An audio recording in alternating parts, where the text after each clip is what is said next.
अक्सर health influencers, fitness influencers कह रहे होते हैं कि आपका एक फल का जूस, ऑरेंज जूस हो, वाटरमेलन जूस हो या फिर केला, एप्पल वगैरह, ये सब टोटली इक्वल है ग्लास ऑफ कोक। एक cup of orange juice equal है कप ऑफ कोक के। How is it possible?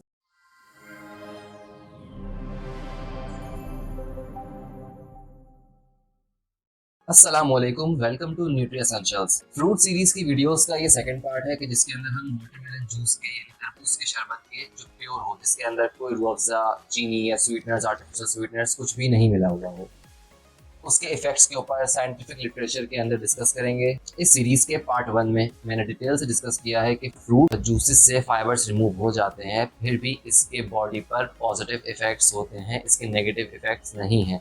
हाँ, एक टेम्प्रेरी स्पाइक ग्लूकोज में आता है, इंसुलिन में आता है, मगर उसके कोई एडवर्स इफेक्ट्स नहीं हैं फ्रूट जूसेस के भी, रॉ हनी के भी। उस वीडियो का लिंक डिस्क्रिप्शन में मिल जाएगा। इस वीडियो में हम रिसर्च को डिस्कस करते हैं जो वाटरमेलन जूस के ऊपर हुई है। सबसे पहली स्टडी जिसका टाइटल है supplemental watermelon juice attenuates acute hyperglycemia induced micro macro vascular dysfunction in healthy adults. Total 2 weeks की स्टडी थी ये, जिसमें 6 मेन और 11 वुमेन पार्टिसिपेंट्स थे। एडल्ट्स हेल्दी थे, मतलब उनको कोई मेटाबॉलिक डिसऑर्डर नहीं था।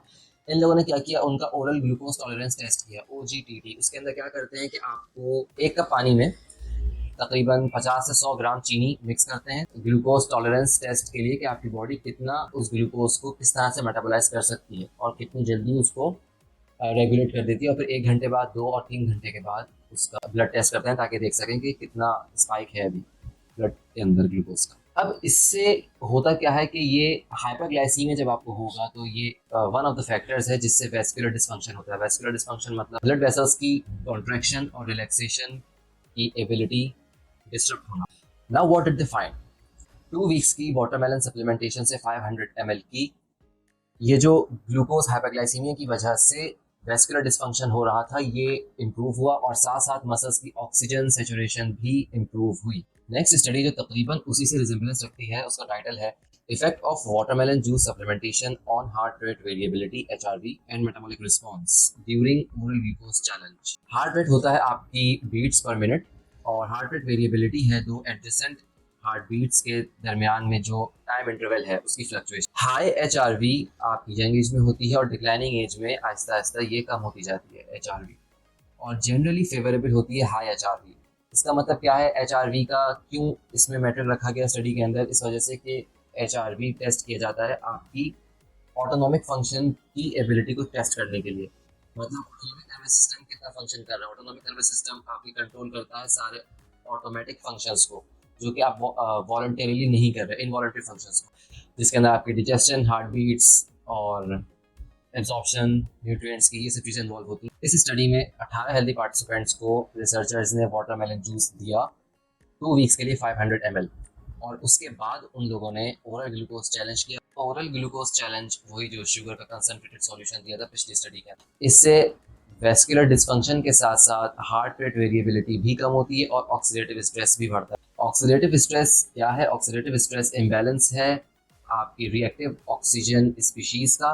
रिएक्टिव ऑक्सीजन स्पीशीज़ होती हैं जो हाईली रिएक्टिव केमिकल्स हैं जो कि मेनली ऑक्सीजन और वाटर से बनते हैं। तो इम्बैलेंस उन रिएक्टिव स्पीशीज़ का और आपकी बॉडी की एबिलिटी उसको और उसके रिएक्टिव इंटरमीडिएट्स को डिटॉक्सिफाई करने की। और इसमें परेशान होने की कोई बात नहीं है क्योंकि हमारे सेल्स के अंदर ऑलरेडी ऐसे कंपाउंड्स हैं जो ऑक्सीडेटिव स्ट्रेस से कॉम्बैट कर लेते हैं। अब वाटरमेलन जूस से HRV और ऑक्सीडेटिव स्ट्रेस दोनों के मैट्रिक्स इंप्रूव हुए। वाटरमेलन जूस एक रिच सोर्स है L-आर्जिनिन और L-सिट्रुलिन का। दोनों अमीनो एसिड्स हैं हमारे पास जो नाइट्रिक ऑक्साइड के सिंथेसिस में हेल्प करते हैं। नाइट्रिक ऑक्साइड एक वैसोडाइलेटिव फैक्टर है, मतलब कि वो वेसल्स की डायलेशन करवा बाय इम्प्रूविंग एंडोथेलियल।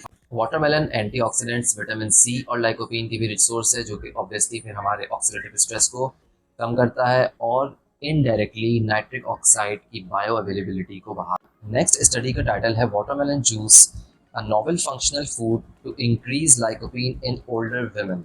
लाइकोपीन एक लिपोफिलिक कैरोटिनॉइड है। लिपोफिलिक मतलब लिपिड लविंग, मतलब फैट्स की मौजूदगी में अच्छी तरह से उसकी intestinal absorption. Carotenoids group of coloured compounds हैं जो प्लांट्स में मौजूद होते हैं। हमारी ह्यूमन डाइट में अराउंड 40 to 50 मौजूद होते हैं। इनके बहुत सारे ह्यूमन बॉडी के लिए फंक्शंस हैं, mainly being vitamin A precursors. और बॉडी में जाकर विटामिन ए में कन्वर्ट होते हैं, लेकिन पुअरली। लाइकोपीन में पोटेंट एंटीऑक्सीडेंट प्रॉपर्टीज हैं। अब जैसे जैसे हमारी एज आगे बढ़ती है तो बॉडी में फिजियोलॉजिक चेंजेस की वजह से ऑक्सीडेटिव स्ट्रेस बढ़ता जाता है और सीरम लाइकोपीन कंसंट्रेशंस को भी देखा गया है कि वो भी कम होती जाती है और माशाल्लाह से हमारा फ्रूट्स का इंटेक भी कम होता जाता है। लाइकोपीन की तरबूज के अलावा सोर्सेज में अंडे की जर्दी है और रेड मीट। अब इस स्टडी के अंदर इनकी target population post menopausal women थी। 2 वीक्स का स्टडी टाइम पीरियड है और रिजल्ट्स नियर टू एक्यूरेसी लाने के लिए इन लोगों ने 2 हफ्ते पहले से उनके जितने भी लाइकोपीन रिच फूड्स होते हैं वो खाने को मना कर दिया था। लैब में रिपोर्ट करने से पहले 10 आवर्स की फास्टिंग करवाई और 360 ml पास्चराइज्ड जूस दिया। पास्चराइज क्यों? पास्चराइज इस वजह से कि लाइकोपीन अपनी मोस्ट बायो अवेलेबल फॉर्म सिस लाइकोपीन में कन्वर्ट हो जाता है तो ज़्यादा अच्छे से उसकी एब्जॉर्प्शन हो सके। और उसके बाद दे फाउंड के on average serum lycopene concentrations 3 times बढ़ी उनकी प्रायर कंसंट्रेशंस में। अब ये सारी चीज़ें उस सूरत में हो रही हैं जबकि वो वाटरमेलन जूस ले रहे हैं, उनके पास फाइबर्स नहीं है उसके अंदर।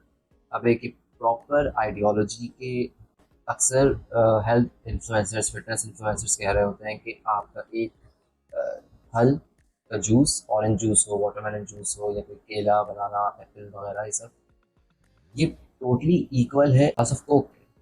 एक cup of orange juice equal है कप ऑफ कोक के। How is that possible?